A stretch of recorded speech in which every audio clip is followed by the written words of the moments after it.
Ladies and gentlemen, welcome to Go Comedy. Please put your hands together for Kevin McDonald!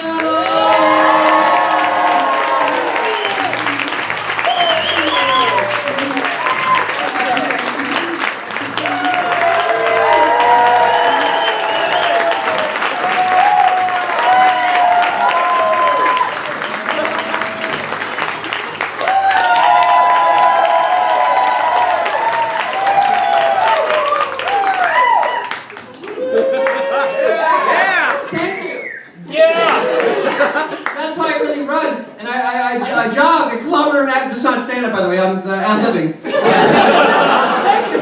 I jog a kilometer. How do you say mile in Canadian? Mile and a half. Oh, I'll say mile and a half. I'm going blind. I just had one drink, but in America you free pour.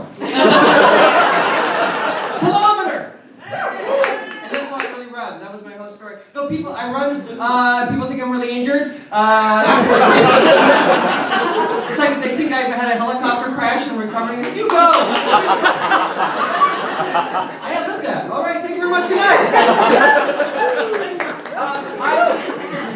I'm going to tell you a story. I'm going to tell you a story about the kids in the hall. Because that's the only good thing that ever happened in my life.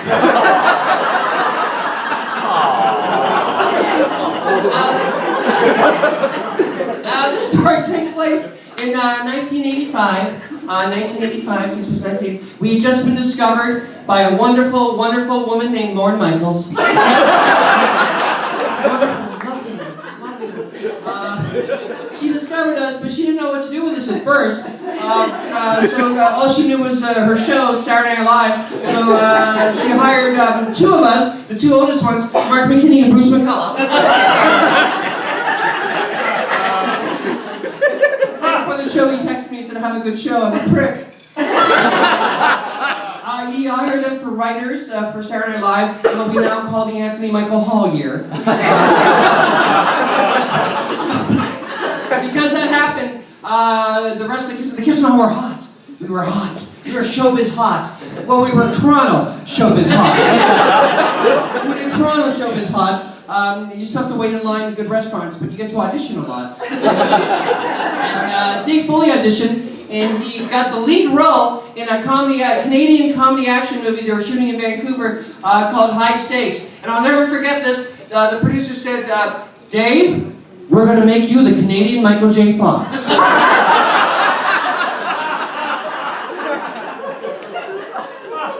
So the only ones of us that were left were the two losers in the hall, Scott Thompson and myself. That's what they called us. No, they're geniuses. They must be right to call us that. And before everybody got discovered, we had all agreed to do a benefit for a frat house for U of T. Do you know what U of T means, Detroit? You're almost Canada, no? Shout it out! Not one person. Yes! University of Toronto, yes. I never got in. I'm recalling. University of Toronto, a frat house. Apparently this frat house, it was under a tree, and there was a lightning storm, and the tree wrecked the frat house, so they asked us to do a benefit, and we said we'd do it, but only Scott and I were left, the two weakest members of the troupe. That's true. And I said, "Scott, should we do it?" And Scott said, "Kevin, they're going to be drunk college kids. They'll love us." So we do it. It's at the Elmo Combo. Has anyone heard of the Elmo Combo? Just me. Well, I've heard of it. It was a famous club in Toronto. Elvis Costello did a famous bootleg. Nothing to do with the story. Here I go. So Scott and I get there, and the college boys are already drunk, and before us is the U of T gay men's choir. And they're killing. They're killing. And in fact, when it's done, they get a standing ovation. These drunk college boys gave the gay men's choir a standing ovation. So Scott turned to me and said, "Kevin, they love the gay men's choir. They're really going to love us."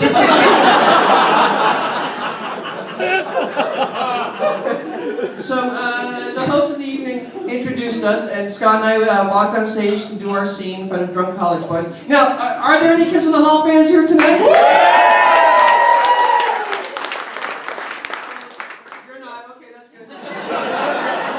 All right, I just want you to shout out, please feel free to shout out your favorite Scott and Kevin scene.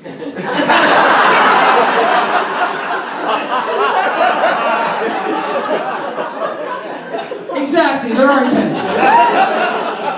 We're best friends almost, but we have no chemistry right now. We don't write chemistry.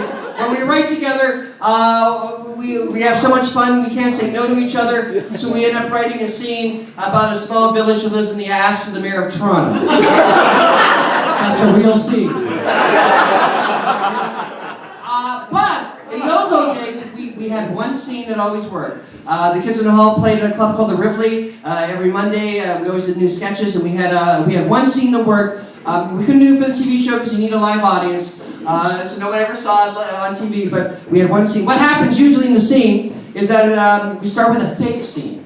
We pretend we're doing an office scene where Scott's playing my boss and I'm playing the employee. And then 30 seconds in, I pretend to see someone I know. I really don't know them. I always make sure it's a couple. And I don't know, they're not plants, I don't know them. It's got to be a woman and a man. And I say, wait a second, Scott. Wait, stop. Sketch comedy isn't important.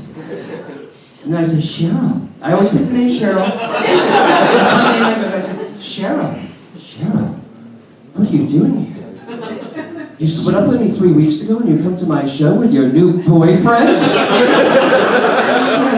I'm sorry, Scott, but I have to talk to Cheryl.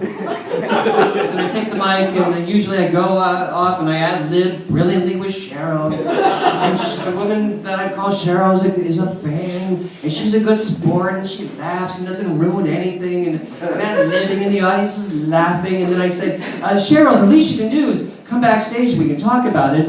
And she's always a good sport, and she always says yes. And then riding on the wave of laughter that we're getting, we go backstage, and then the scene really begins. Under the guise of the guy not being lonely, Scott goes off stage, sits on his lap, and hits on him the most dirty, silliest. I can't even say it on stage. It's 2018, I'd be arrested. So that night, we're at the McDonald. The host of the show introduces us. We start right away. The drunk college boys are already talking over us. And so we're going on, and then I said, Scott, wait a second. Cheryl, what do you do? And then I go off stage to the mic and I talk to her. My instincts are way off, and I had picked the most drunk woman in the history of drunk women. I talked to her, and she says in a very, very good drunk woman accent, she says, fuck off.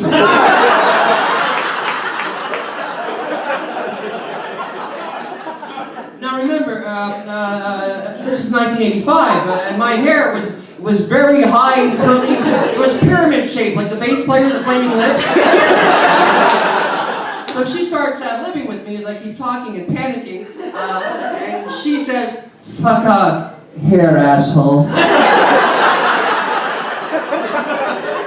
I have become hair asshole. I keep talking, she takes the mic out of my hand, and I guess in an effort to tame my unruly hair, starts hitting me in the head with it. And every now and then you hear her say, hair asshole, hair asshole.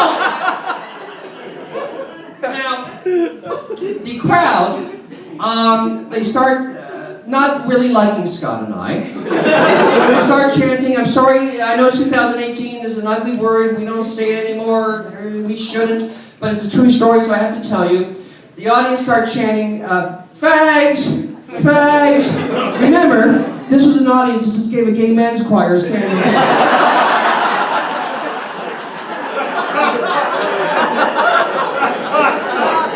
We haven't even got to the gay part yet.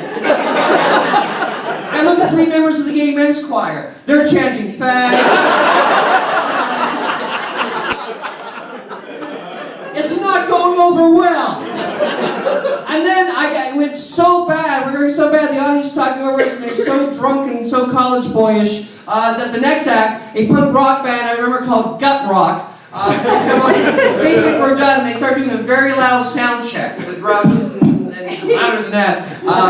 And Scott, who was standing in a puddle of flop sweat, starts yelling at the bass player. I'm very scared, and then a worse thing happens. Cheryl's drunk boyfriend, he wakes up, he was asleep.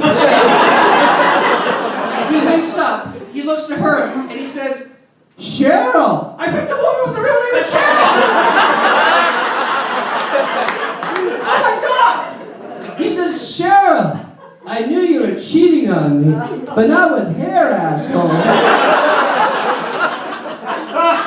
They start hitting each other with mics. With the mic. I look on stage and I see that the bass player and Scott are yelling and spitting on each other. I am a coward.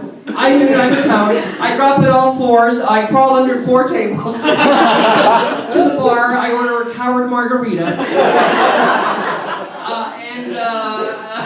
The host comes out. The host comes out to save the night, and he says, "Ladies and gentlemen, that was the kids in the hall." He has no idea the kids in the hall. He thinks it's like 2 of us are the kids in the hall. He doesn't know. That was the kids in the hall. The kids in the hall. One day they're going to be big stars. I'm sure they had a little trouble tonight. But we're going to move on. We're going to move on, and we're going to have a contest, and the winner of this contest wins this album. Billy Crystal's "You Look Marvelous." Please note, this was the summer of 1985. "You Look Marvelous" was our Sgt. Pepper. We got high listening to Billy Crystal and Ricardo Montalban. And he says, all you have to do to win, all you have to do to win this is answer this rock and roll question. And the question is, and he says, which song did both the Beatles and the Rolling Stones record? Now coward margarita by the bar. I'm a rock and roll nerd. My Aunt Judy, after her 3rd husband left her, gave me all her rock and roll albums and she played rock and roll. So I know this. And I raise my hand. I think the host forgets who I am. And says, yes. And I say, I want to be your man. And he says, we got a winner. I walk up. The audience applauds, forgetting that I'm a hair asshole. I had to step over Scott and the bass player who are rolling around punching each other. I take the album and I get the mic and I say to the crowd, "You look marvelous," getting my first laugh of the evening. I go back, I finish my coward margarita, and I say to myself, you know what? They really do look marvelous. That's the end of that story. It doesn't have to end funny all the time.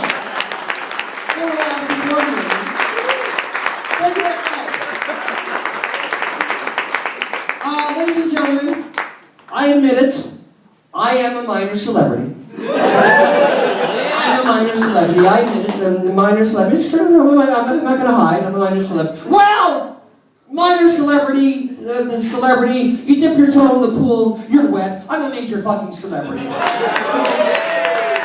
tonight is not seeing the likes of my fame. Thank you very much for lying, thank you. Though I am a minor celebrity, I very recently done, not yet, people can't see you. I very recently done a human being thing, a very human being thing. I have trouble with words that start with silent H's. Very human being thing. A very human being thing. I've fallen in love. I've fallen in love with a woman. A whole woman. And I am so crazy in love. I'm so crazy, like Beyonce would say, I'm so crazy in love. I've done a crazy in love thing. I have moved from where I lived for 15 years in Los Angeles up to where she lives, up to the northern wilds! The northern wilds of a city called Winnipeg. It has a building. But I love her so much. And she loves me, guys. She loves me. But I do think that it helped. I think that it helped that I'm a little bit of a celebrity and she saw my work on TV. You know, people fall in love for different reasons. I mean, let's face it. I'm not the coolest guy in the world. I'm not the youngest guy in the world. I'm not the best looking guy in the world. I'm not the best looking guy on stage. I'm the only guy on stage. But well, some guys are good looking, and some guys at TV shows in the 90s. I'm a 90s celebrity! I'm a 90s celebrity! I can text, all my friends are 90s celebrities! I can text the drummer of the Black Rose right now! Hey, let's check in on Freddie Prinze Jr. You can ask him when Scooby-Doo 3 is coming out! I have a fun idea, let's Instagram Puck from MTV's Real World!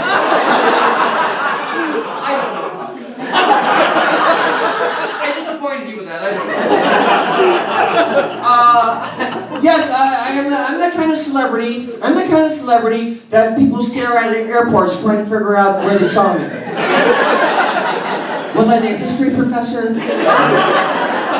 Was I the guy from the IRS who audited them in 1998? Well, the thing is, I'm a kid in the hall. I'm a kid in the hall.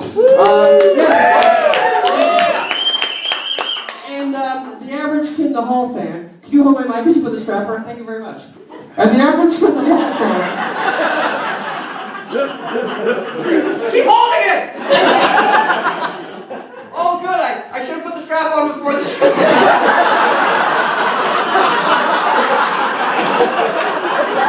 Perfect. It's a big ukulele. Oh my God. Usually I put my glasses here, but I'll can you put the glasses on the table?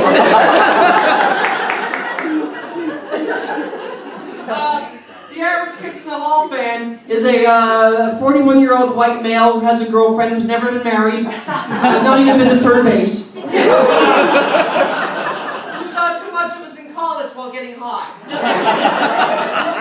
Even that's an old description. Even that's the other day I was in the guitar goes here. I was at an airport and a man clearly in his 80s. How am I going to play this? Came to me with his walker and said, I grew up watching you in college. While getting too high, ignoring my studies. I'm showing my girlfriend, I've never been married, and I'm showing my girlfriend all your sketches. I've never touched her body. I'm crushing her head. I'm having a stroke.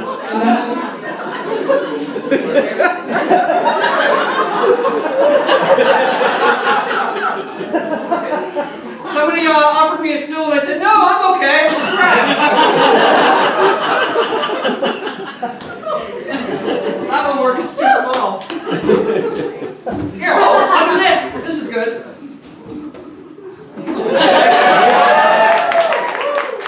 Thank you. So you remember that bit I did? Here's a song I wrote because of it. I should have tuned the guitar.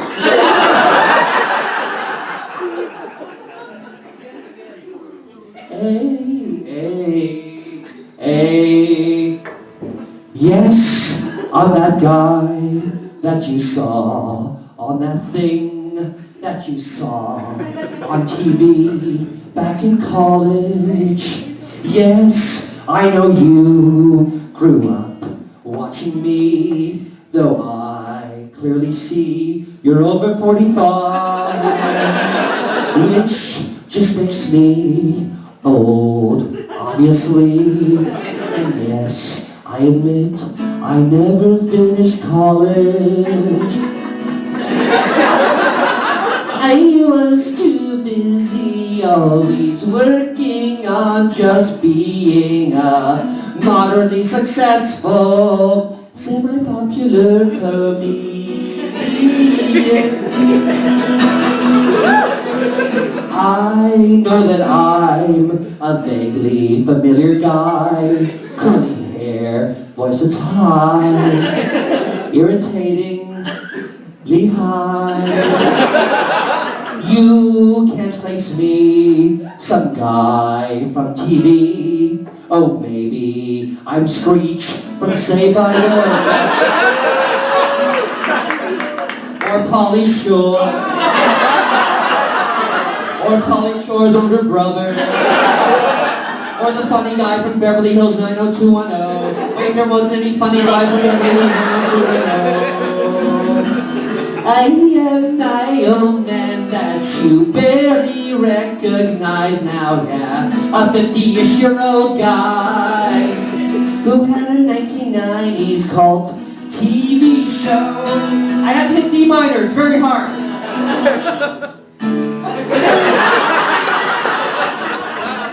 Did not want to be number one.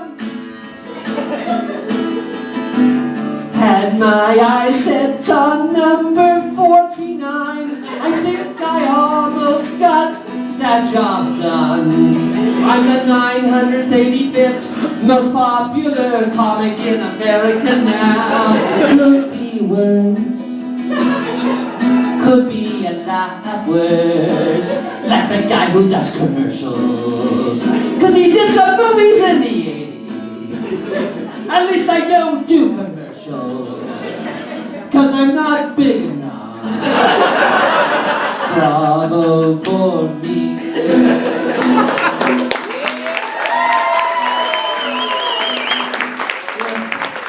You see me at a airport.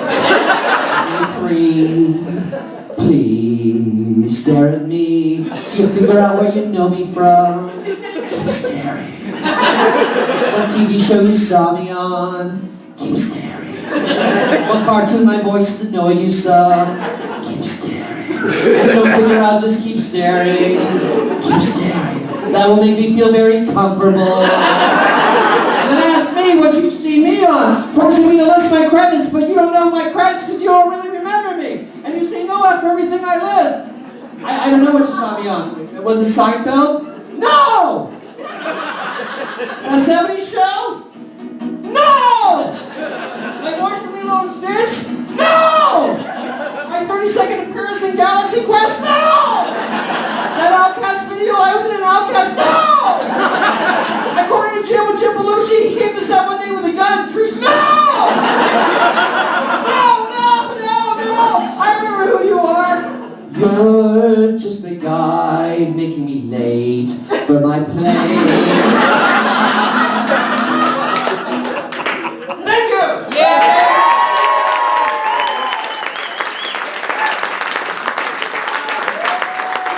I'm going to tell you another Kids in the Hall Scott Thompson story. It's Kids in the Hall Scott Thompson. I'll put this here. I better get rid of that later. Oh my God, I'm so sorry. This here, my picture goes here. My glasses come here. Thank you very much. I'll look at the clock, see how much I've done. That's 7, 17, 22 minutes. 22 minutes? Let me get you done with this story. Is this story good enough to end? Well, let's take a risk. Just remember, even if you're offended by this story, it's true. I'm sorry. This story takes place, it's sort of like part 2 of the other story. That was 85, this story is 1987. 1987, Lauren Michaels, that wonderful woman, and she was beautiful. She was beautiful in the 80s. You should have seen her, she was beautiful. She finally figured out what to do with us. She got assigned to do a TV show, to write a pilot for a sketch comedy show for HBO. Now, the plan was that she would bring us to New York, and we'd be there 6 months, and during the weekdays, we would write the pilot, and on the weekend nights, we would perform, because she figured that New York would toughen us up, because in Lauren's words, we'd only perform in front of Toronto audiences, you know, and their sissy pansy laughter.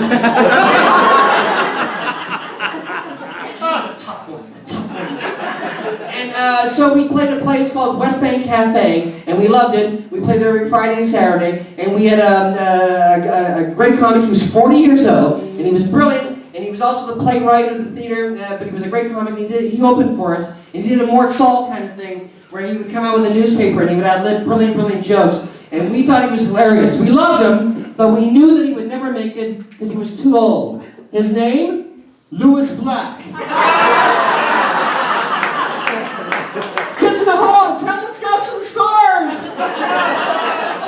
So, for the next show we were doing, Scott Thompson wrote a brilliant sketch. I know that sounds weird. Scott Thompson wrote a brilliant sketch.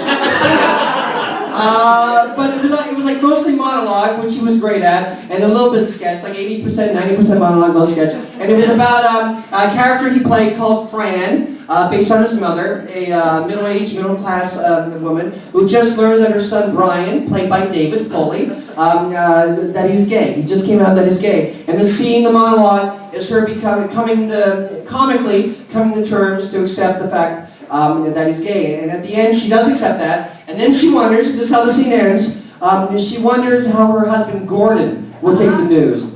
And then she fantasizes, and the audience sees the fantasy of what Gordon's worst nightmare is. Now, what is Gordon's worst nightmare? Well, Scott Thompson, who is obviously the head writer for Satan, comes up with this for the nightmare. Brian, played by Dave Foley, is on stage, And suddenly, who comes out but an AIDS fairy? I repeat, an AIDS fairy. You know, like an elf or a pixie, but an AIDS fairy. And then this AIDS fairy sprinkles AIDS dust. I repeat, AIDS dust all over Brian. Remember, this is 1987 in New York at the height of what we now call the height of the AIDS epidemic. Everyone in the audience has lost someone to this horrible disease, and Scott has written a scene with an AIDS fairy. I have more good news. I am to play the AIDS fairy. I am to come out dressed with little tiny wings on my shoulders, a blonde Dorothy Hamill-like wig, and a pink tutu. And I am carrying a bucket of multicolored confetti, which is to be my AIDS dust. I am, in fact, a Rip Taylor of evil. So, this particular show, I remember before the show, Lauren Michaels paid us our next installment of the HBO money, which was $5,000 each, but he paid it to us in cash. I don't know if he was trying to impress us, but we all had wads of $100 bills in our pockets during the show. At one point, I have $100 bills in my pink tutu. And Scott, who was a messy change at one point, he spills all his money. Ladies and gentlemen, backstage, I slipped on $5,000. Which is kind of fun. So, the show starts. It's going very well. We get to the France scene. It's going very well. Then we get to the part of Gordon's worst nightmare. Dave is alone on stage, and I come out as the AIDS fairy with my bucket of AIDS dust. As per instructions from Scott, I sprinkle the AIDS dust not only on Dave, but the audience as well. Being Kevin McDonald, I have chosen a rather big character. And now everyone, I'm the AIDS fairy. I'm the AIDS fairy. Have some AIDS dust. Have some AIDS dust. AIDS dust for everybody. At first, silence. Horrifying silence. Then after a few very, very nervous moments, the audience, in unison, almost as if they rehearsed it, all shout, "No!"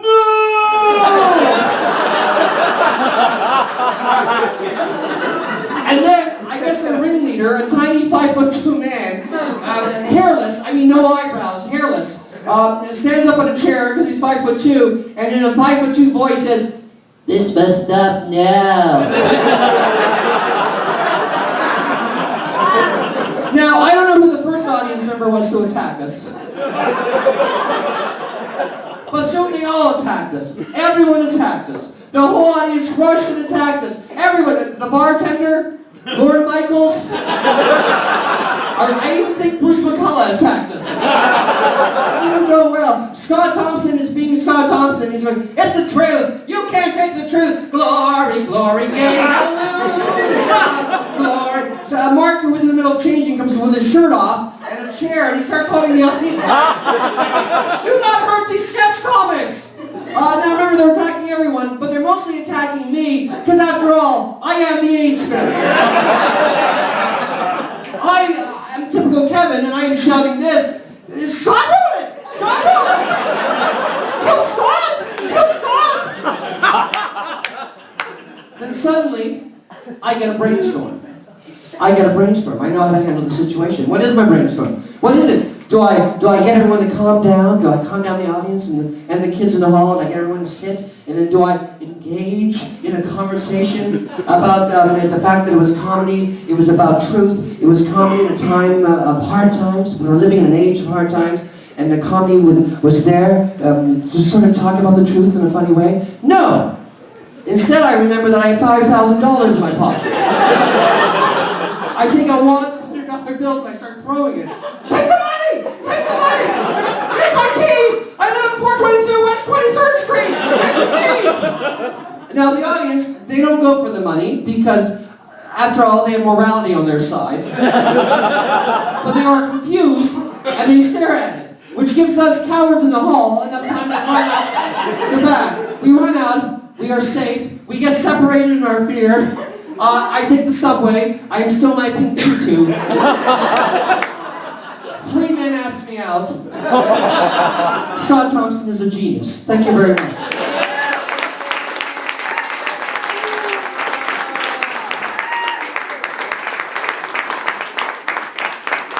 Thank you. That was my stand-up part of my stand-up. Thank you very much. Wow, that's amazing. That was a half hour. You know, it felt like 23 minutes. Now, for the next part of the show, before the intermission, you know what I did here this weekend? You know what I did? What? I'll tell you. I came here, right here, and I did a workshop with 19 people. Well, first it was 19, then by Sunday, 5 people had quit. It was good. And what I did was I taught them the old kids in the hall method of writing through improv. So I taught them that, and then I split them up into 4 groups, and I forced them to do improvs, and that was yesterday, and I gave them homework today. They all came with a premise for a comedy sketch, and I picked 4 premises that I like. I put them into 4 groups, and then we worked on them all day, and now you're about to see the 4 sketches. And yes, it's very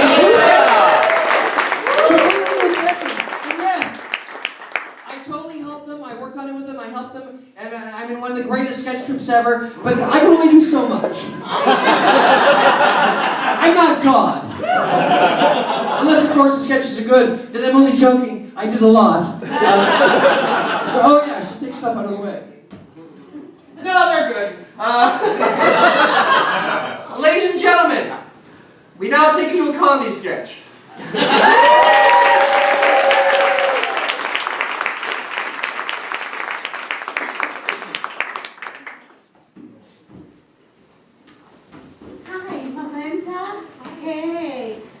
Welcome. Might you have a seat? Would you like a glass of water or anything? No, I'm fine. Okay.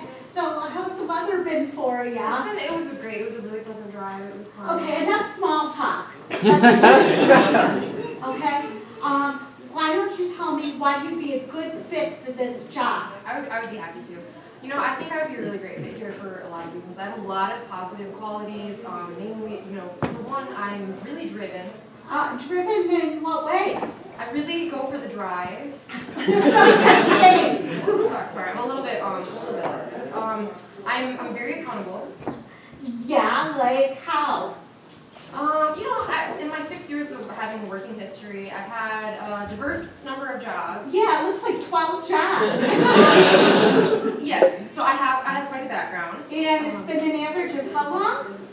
A period of time. Yeah, it looks like 2 weeks apiece. Mom!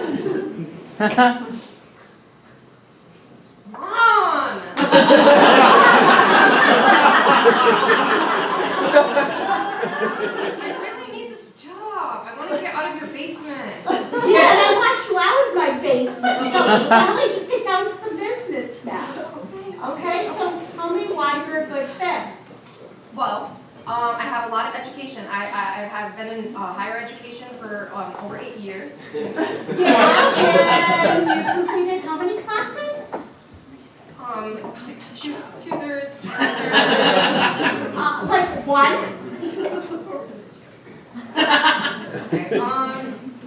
Okay. I would say that I have really good interpersonal skills. Yeah, really good interpersonal skills. Like you've gotten yourself married. And I want some grandkids here. It just hasn't worked out. I'm focusing on my career right now, Mom. Okay.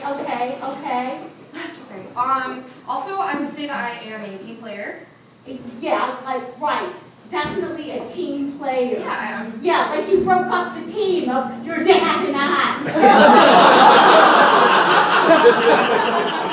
You said that wasn't my fault.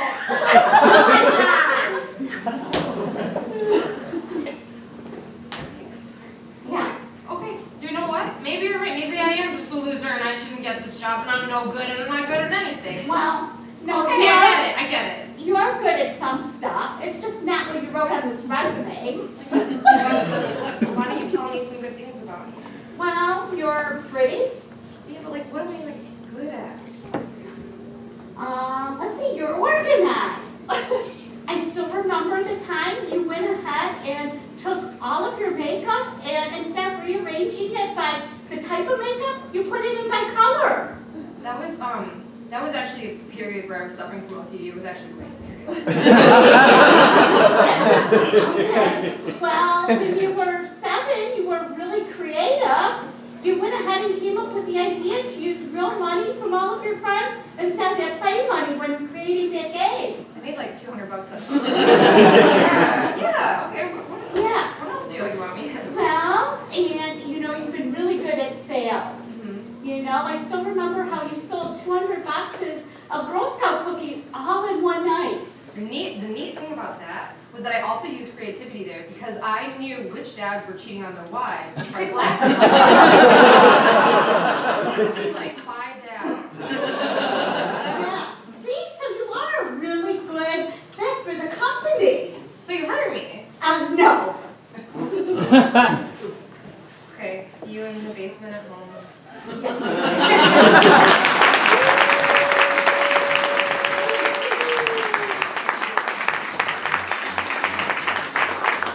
Woo! Hot diggity jinkies! That segue tour was awesome!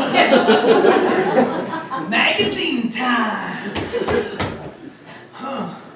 Find 12 differences between these 2 pictures. I can't find one. Oh,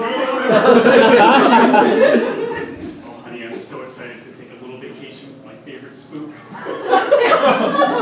Yeah, Henry, this timeshare was really expensive. It better be worth it. It'll be nice to be in a body again. Uh, Have fun. I really hope so. It better be. Oh, sweetie, let's go check it out.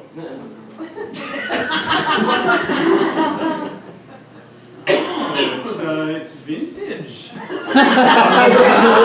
It smells in here. I'm sure we'll get used to it. It's just a different, area. It's really small. Are you sure this is a double occupancy? I think it's cozy. I don't. I don't think this is what we paid for, Henry.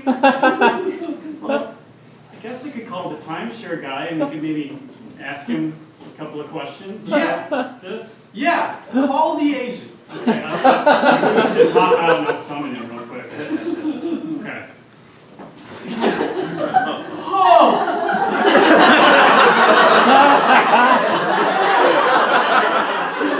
These are my 2 favorite spirits. How's that timeshare working out? Hey, so good. We just, Elaine wanted to ask you about a couple of things. Of course.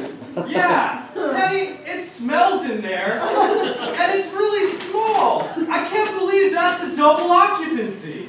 Look, it's Valentine's week. A lot of ghouls like to get away during this week. The Chad model was the only one we had available. We paid for a highly educated Mensa-type occupancy, Chad. And this one's just sitting there reading highlights for children.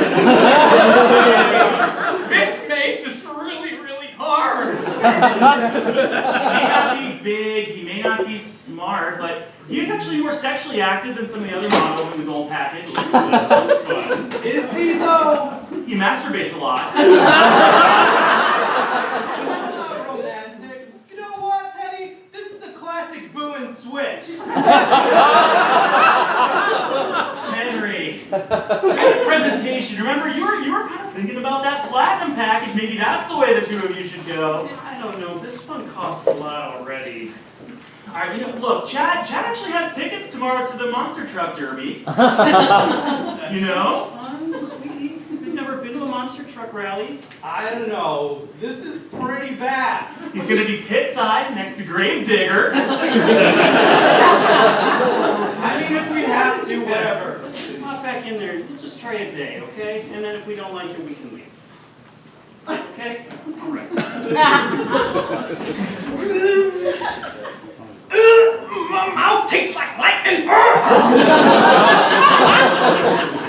Teddy, he died on us. Yeah. Look, it's the gold model. This happens sometimes. I'm gonna have to call corporate. So, maybe what you should do is the two of you should just talk a little more about that platinum package, huh? Maybe go that route. I guess we'll think about it. Honey, I am so sorry about all this. This is not what I wanted. You know, Henry, when I said you should be more down to earth, I didn't mean we should literally inhabit the body of a human on Earth. I thought being corporeal again would spice things up. We've been dead for a long time and things just feel different. You don't look through me the same way as Well, you've been really gullible lately. You bought that ghost train that doesn't run. The ghost boner pills don't work. And now we've got this dead timeshare. Look, I wanted to do something that would bring us closer together as a couple. Henry, all I want is just to be with you more. We don't need any of this. Hey, you two, how's that platinum package coming along? It's not coming along, Teddy. We don't want this. We don't want it. We're the platinum package. We're gonna start a whole new afterlife together. Starting tomorrow. Today. Today, right now. Well, our contracts are eternal, right? That's fine. We're just gonna walk away. All right. Good luck, Teddy. Bye, Teddy.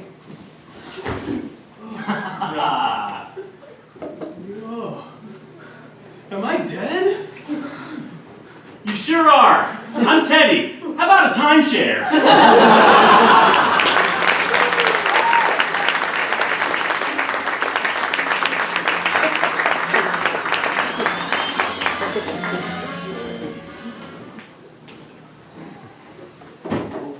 Your resume is very, very impressive, new guy. You have a lot of experience. I think you'd be a good fit for a company. Would you be interested in starting right away? Absolutely. I'm ready to start when you are, boss. Okay. Well, we have a big project, the Johnson project, is due at 8 o'clock tomorrow morning. Okay. So we're having a sleepover to work on it.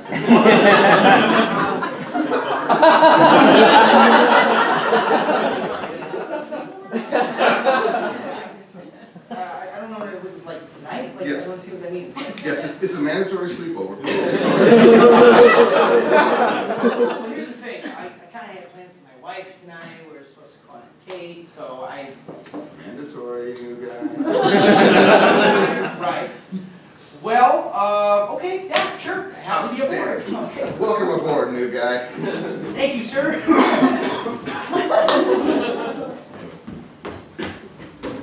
I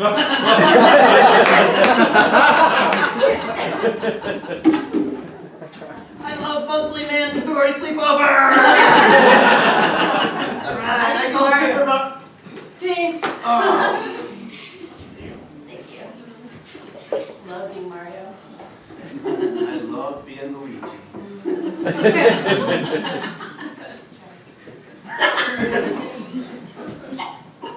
Hey, guys. Hey! New guy, Justin. Nice to meet you. Hey, Rebecca. Rebecca. Hey. Hey. What's here. with the suits? Little formal. Wow, you guys are really dressed in pajamas, huh? It's a Sleepover. I'm sorry, I thought we were working on the Johnson report. It's my first day, so Jamie. Whoops. Funny. You guys got jokes. Well, I'm pretty excited to work with the team here. We're gonna really burn the midnight oil tonight, right? Have a seat. This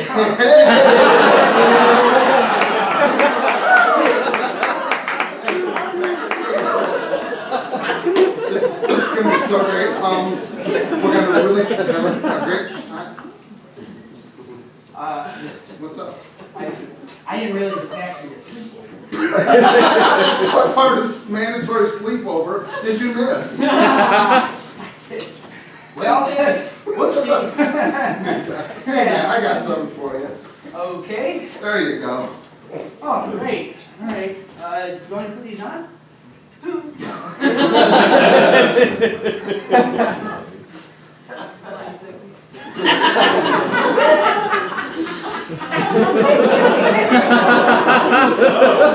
Classic new guy. Okay. Okay. Ready for the sleepover. All Here we right. go. Okay, so I thought we'd get it started with a three-legged race. Me and new guy.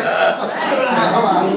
Okay. Yeah, sure. Why not? Let's get things warmed up. Everybody ready? On your mark, get set, go. Okay. Oh,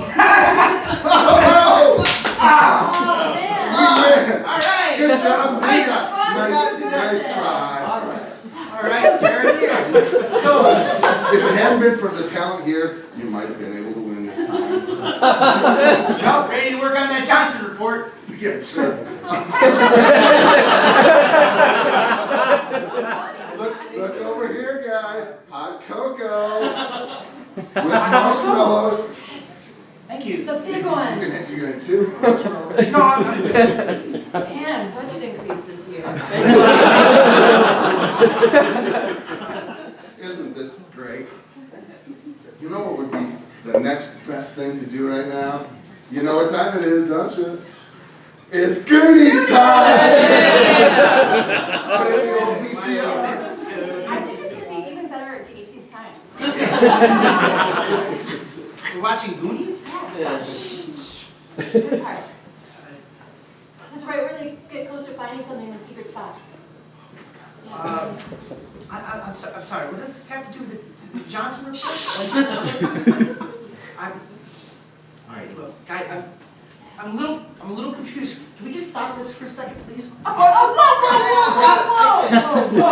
I didn't realize it's like really a sleepover. Like we're doing a. I thought we were supposed to be working on a project, and I gave up plans date night with my wife. Why are we? What is going on right now? You know what he needs? We gotta play the animal game! Now, Dave, you're my loyal guy. You're my little puppy. And Becky, you're so soft and fluffy. You're my bunny rabbit. And new guy, you got some claws, so you're my little kitty cat.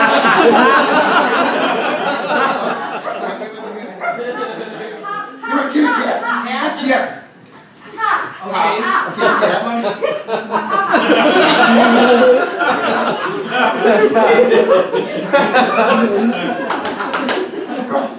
So much. Now all my little animals playing in the meadow.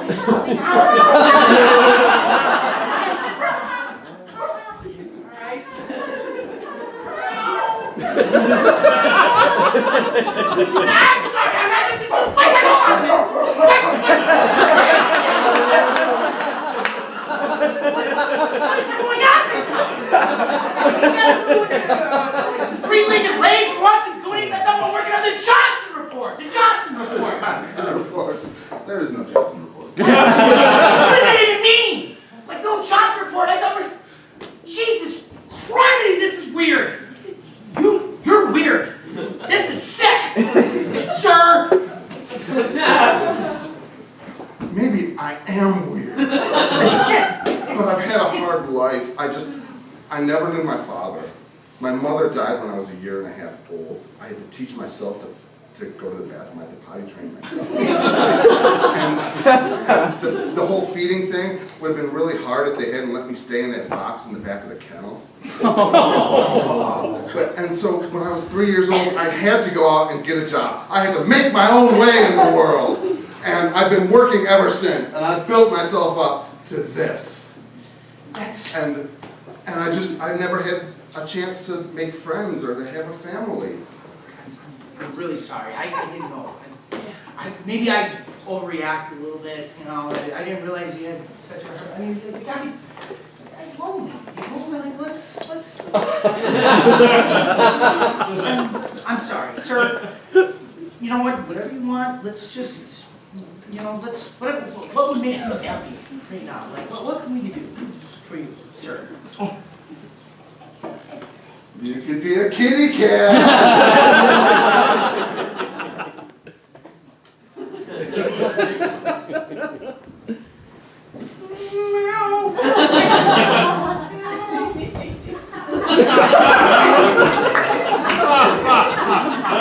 We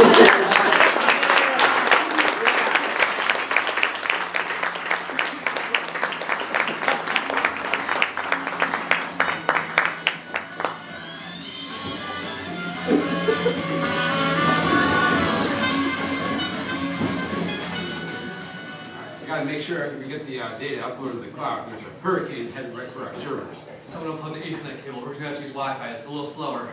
I know, it's not ideal, but we'll have to pull through. Not using 802.11c. Gregorio. Storm!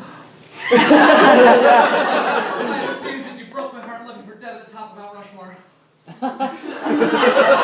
On your favorite soap opera, Life in the Cloud.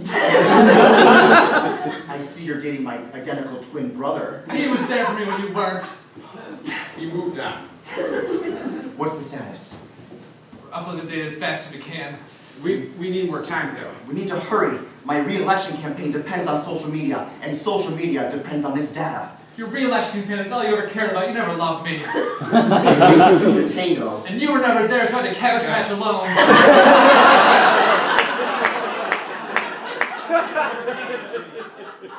Yeah, sure. No, it's fine. We need to hurry. I'm gonna bring in a cloud specialist. What do you mean, cloud specialist? We're the best data scientists you know. Not that kind of cloud, the kind of cloud God made. Storm, rain, Gregorio. It seems you broke my heart left for dead at the top of the mountain. Rushmore. That too. Yeah. Yeah, I remember. Boy, wouldn't Mom be proud of us, trying to solve a weather-related problem. Holy shit, I meant murder. I'm working on it, okay? I thought you had a lead. I'm not the only... Guys, hurricane. Oh, right. Right. I think if we can work together and we can shockwave this directly into the cloud, do you think you can help me with that? Okay, I'll run the numbers for you. All right. I'm going to need a helicopter. I'm going to need a hay. Do you think you can get us a helicopter with one of your dirty contacts? Dirty. You used to. Okay.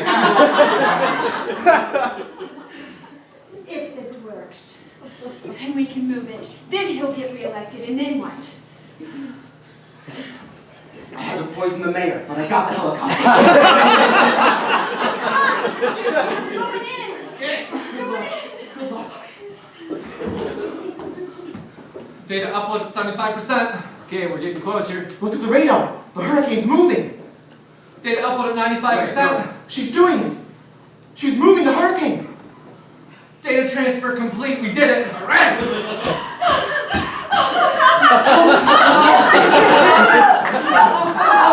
I'm still mad at all of you. I'll never forget what you did to me. The hurricane's moving again. It's heading towards the children's center this time. That's not all. I have something to say. I'm pregnant.